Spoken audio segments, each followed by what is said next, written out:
హి ఓం నమ శివాయ్. ఓం నమ శివాయ్. ఓం శ్రీ భద్రకాళీ సమేత వీరభద్రస్వామిని నమో నమః. మాతృ పితృభ్యో నమః. ఆచార్య అతిథిభ్యో నమః. శ్రీమాత లలితా త్రిపుర సుందరయే నమో నమః.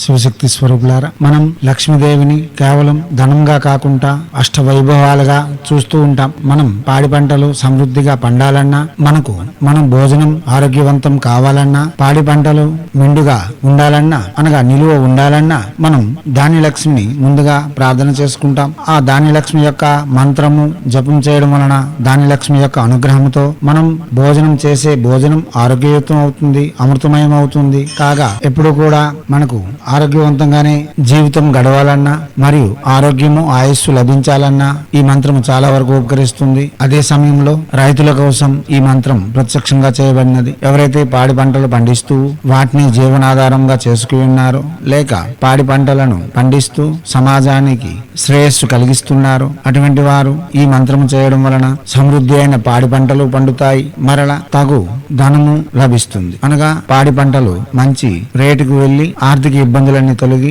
ఆనందకరమైన జీవితం కొనసాగించగలరు. పాడి పంటలు పండేందుకే కాదు, పాడి పంటలను సరైన రేటుకు అమ్మి రైతు ఎటువంటి నష్టము పొందకుండా లాభదాయకంగా జీవనం కొనసాగించేందుకు ఈ మంత్రము చాలా వరకు ఉపకరిస్తుంది. ఇప్పుడు పాడి పంటలను అభివృద్ధికి శ్రీ ధనలక్ష్మి మూల మంత్రము ఓం శ్రీం క్లీం హ్రీం సౌః శ్రీం శ్రీ అయి నమః. మంత్రం మరోసారి ఓం శ్రీం క్లీం హ్రీం సౌః శ్రీం శ్రీ అయి నమః.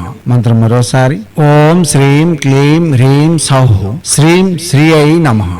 జీవాత్మ స్వరూపులారా, లక్ష్మీదేవి మంత్రములలో ఏ మంత్రము చేసినా శుచి శుభ్రతలు పాటించవలసి ఉంటుంది. సుస్నాతులై ఉంటూ ఎర్రని వస్త్రములు, రుద్రాక్ష, స్ఫటిక, తులసి, రక్తచందనపు మాలలు వినియోగించవచ్చు. శ్రీ మహాలక్ష్మి యొక్క ప్రత్యేక మాలలు పుష్కరమాల అనగా పద్మ పిక్కల మాల మరియు వైజయంతి మాల, ఇవి విశేషమైన ఫలితములు ఇవ్వగలవు. ముఖ్యంగా రైతులు మరియు సైనికులు ఉదయాన్నే జపం చేయాలని ఏమీ లేదు. వారి యొక్క కర్మను ముగించుకొని ఏ సమయమైనా పర్వాలేదు జపం చేయవచ్చు.